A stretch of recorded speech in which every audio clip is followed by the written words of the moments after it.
আজিৰ প্ৰগ্ৰামটো আমি কেৰিয়াৰ কাউন্সেলিং আৰু ভোকেশ্যনেল গাইডেন্সৰ ওপৰত হয়। এই প্ৰগ্ৰামটো আমি পাতিছোঁ under the directorate of employment craftsmen training.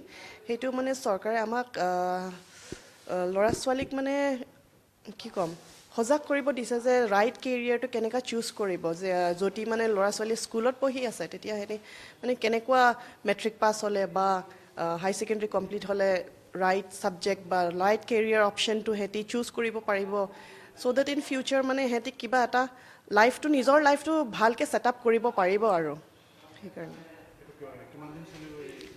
সেইটো আজিৰ কাৰণেহে just one day program. It's a one day program. হয়, আমি ITIৰ পৰা মাতিছোঁ আৰু ডিগ্ৰী ষ্টুডেণ্টছ হয় আৰু ক্লাছ 9-11 ষ্টুডেণ্টছ হয়। কাৰ্বি আংলঙৰে হয়। সেইটো আমি কাৰ্বি আংলং ডিষ্ট্ৰিক্টৰ ষ্টুডেণ্টহঁতৰ কাৰণে পাতিছোঁ। আছে আমাৰ 4খনমান স্কুল পাৰ্টিচিপেট কৰিছে ইয়াত।